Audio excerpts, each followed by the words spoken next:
Claire Garat et Patrice Lecomte, bienvenue à Morges. Vous êtes ici en signature d'un récent ouvrage sur Paris, mais c'est un ouvrage pas comme les autres. D'où vient l'idée? Comment avez-vous collaboré?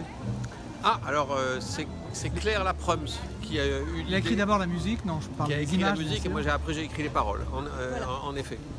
Et mais alors comment bon, c'est donc à vous qu'on doit poser la question, pourquoi avoir photographié Paris comme on ne s'y attend pas en fait? Parce que j'en avais un petit peu marre de retrouver dans les librairies les mêmes livres, avec toujours les mêmes photos, la Tour Eiffel, Notre-Dame, et puis je me suis dit, mais finalement on ne sait pas regarder Paris, et Paris c'est autre chose que la Tour Eiffel et Notre-Dame. Alors pour le plaisir du mot, il y a quand même 3 chapitres consacrés à la Tour Eiffel, parce que Patrice Lecomte a une plume bien tournée, vous allez détourner l'histoire de la Tour Eiffel. C'est un travail de scénario, c'est le cinéma qui est... C'est en tout cas un travail d'imagination, de fantaisie, de mensonge aussi. Mais ce qui est amusant avec les mensonges, quand on écrit des mensonges, des gros mensonges, c'est que les mensonges soient vraisemblables. Alors il y a certaines énormités que j'ai écrites, que les photos de Claire m'ont inspiré. Et il y a certaines énormités qui ne peuvent pas passer plus de 5 secondes. Et puis il y a d'autres trucs que les gens prennent pour argent comptant.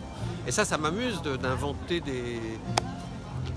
des histoires qui concernent le cardinal de Richelieu ou autre, et de faire en sorte que les gens puissent y croire. Et on y croit. Et on y croit. Alors oui, comment ça se fait qu'on y croit? Vous avez fait vos photos, mais il n'y avait pas l'écriture de Patrice? Non, j'ai découvert les textes ensuite, puisqu'à chaque fois je lui ai envoyé une photo et il me renvoyait un texte. Et par moments je me disais, ah bon, ça s'est passé comme ça, Place Saint-Sulpice. C'est ça qui est sympa, c'est qu'on a vraiment l'impression qu'on rentre dans l'histoire et qu'on croit à ce qui se passe. Alors il y a l'histoire de la rue de la Convention qui me touche, puisque on disait qu'on connaissait un peu le quartier Ricourt, Convention. D'où vient cette histoire? Je crois que c'est là qu'il y a l'histoire de la vodka, où on boit que de l'eau, c'est ça? La Convention, qu'est-ce que j'ai raconté? Oui. Tu sais, c'est la photo avec les bouteilles. Ah oui, c'est la photo avec les bouteilles, parce que je ne me souviens pas de tout ce que j'ai écrit, parce qu'il y a 100 photos et 100 textes. Et effectivement, du côté de la Convention, c'est des bouteilles pleines d'eau. Ouais. Enfin, on dit que c'est plein d'eau. Oui, mais les usagers sortent en zigzagant. Oui, ce qui tenterait à prouver que l'eau et la vodka ayant la même couleur, c'est plutôt de la même incolorité, c'est plutôt de la vodka qui est dans les bouteilles. Je vous ai vu tout à l'heure, Claire Garat, parler avec un monsieur, c'est un argentique, l'appareil photo. Vous êtes de l'ère du numérique, mais vous avez fait des photos en argentique. Bien sûr, moi j'ai commencé en argentique, puisque ça fait à peu près plus de 25 ans que je fais de la photo. Est-ce que l'émotion est la même quand on a ce réflexe avec le numérique de regarder tout de suite le résultat en argentique? C'est dans la tête. C'est dans la tête, et en même temps, moi j'aime bien le numérique, parce qu'on travaille différemment. On capte des lumières qu'on n'arrivait pas à avoir avec l'argentique. Et moi je vois par exemple au niveau des portraits, quand je fais des portraits d'écrivains, cette lumière embellit énormément les visages. Oui, alors les visages, là aussi, c'est les visages, ce sont les statues, ce sont les reflets, c'est votre touche personnelle. Il ne vous a rien demandé, Patrice Lecomte, pour les photos? Pas du tout, il m'a laissé carte blanche. Puis après, vous lui avez rendu la carte blanche qu'il fallait remplir. Combien de temps pour le projet? Pour écrire, entre le moment des photos? Les photos, Claire me les a envoyées par petits paquets. Non pas une à une, et moi je rêvassais, j'ai fait ça, j'ai écrit tout ça l'été dernier, et alors de temps en temps ça venait facilement, je descendais 4 ou 5 textes, de temps en temps il me fallait plus de réflexion pour que l'imagination fonctionne, et donc le bouquin, enfin l'objet, le projet a été bouclé à la fin de l'été dernier je crois. Après il faut prendre son bâton de pèlerin et aller chercher un éditeur, essuyer des refus. Et d'un seul coup, il y a des éditeurs charmants, Michel Sandoz ici en Suisse, qui adore le projet, qui dit moi je prends et j'édite. Comme ça a été son coup de foudre. Est-ce qu'il y a un ordre dans ces photos? Est-ce que c'est alphabétique? Est-ce que c'est par goût? Comment avez-vous procédé? C'est par arrondissement. Donc le plus simple, on est parti du premier arrondissement jusqu'au... Il y a le plan de Paris pour quand on connaît Paris. Ça, c'est la bonne idée de Patrice. Oui, on localise. Il y a l'arrondissement, il y a le Paris en petit comme ça, et puis en fait c'est un livre escargot puisqu'on commence du premier. Et je ne sais pas si vous le savez ou si je vous l'apprends pas, mais le 1, 2, 3, les arrondissements partent en spirale jusqu'au 20e. Oui, oui, en s'arrêtant par le 15e. En s'arrêtant par le 15e, nous nous sommes rencontrés il y a 3 siècles et demi. Oui. Et en haut de chaque photo, en haut de chaque texte, il y a le nom de la rue dans laquelle la photo a été prise. Donc on peut y retourner et essayer de retrouver où la photo a été prise. tout en s'inspirant du texte de Patrice. Le livre vient de sortir, vous avez déjà eu des retours de gens autour de vous qui ont dit voilà, je suis allé, c'est bien, c'est pas bien? Alors non, il n'y a pas encore des gens qui sont allés sur place avec le livre en main. Le livre sort là aujourd'hui ou demain.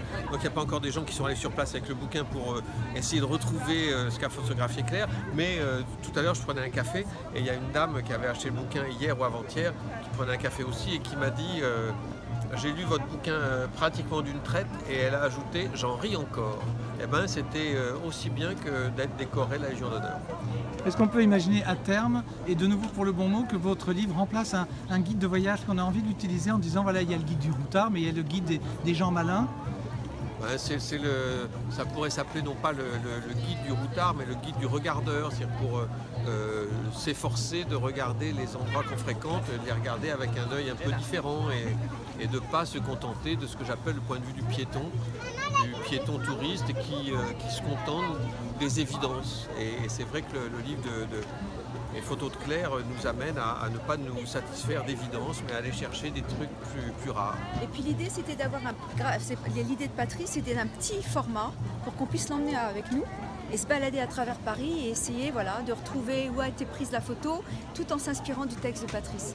Depuis que vous êtes revenu à la vie normale, je veux dire depuis que vous faites des photos hors de ce concept, est-ce que vous avez constaté que vous étiez prise dans un cadre conceptuel et qu'il est difficile d'en sortir, ou vous voyez tout comme pour le livre? Mais je vois toujours tout comme le livre. Les photos avant sont les mêmes? Tout le temps. Donc vous avez plein de livres à... Oui, c'est-à-dire que là, le livre s'appelle Revoir Paris, et donc on a le projet de faire Revoir Paris, et dans 2 ans, il y aura Revoir Paris. Voilà. Et quand on en sera à la 10e saison, on aura l'impression qu'on est bègue, parce que ce sera Revoir Paris. Vous avez fait des photos à Morges? Non. Que vous y êtes? Non, on s'est concentré sur vos signatures. Voilà, ça se passe bien, le public a l'air d'être content de vous voir pour de vrai? Moi, ils sont ravis. J'ai participé, pas des tonnes de fois, mais quand même assez souvent à des salons du livre. Et j'ai jamais vu autant de ferveur, de sourire, de bienveillance, d'ouverture, de communication. Et soyons un peu mercantiles, je n'ai jamais vu autant de personnes acheter des livres. C'est pays au pouvoir d'achat élevé, ça fait plaisir d'entendre ça. La manifestation vous plaît? C'est une super manifestation, c'est un très bel accueil. Et puis l'amour que les Suisses portent au livre, au mot, et puis Paris, ils aiment énormément Paris. C'est la 2e ville pour un Suisse, Paris, dit-on. Alors on va faire un livre qui va s'appeler Revoir Morges, et on le vendra très bien à Paris. Ouais. Dans 2 ans. Dans 2 ans. Paris tenu. Merci Patrice et merci Claire. Revoir Paris tenu.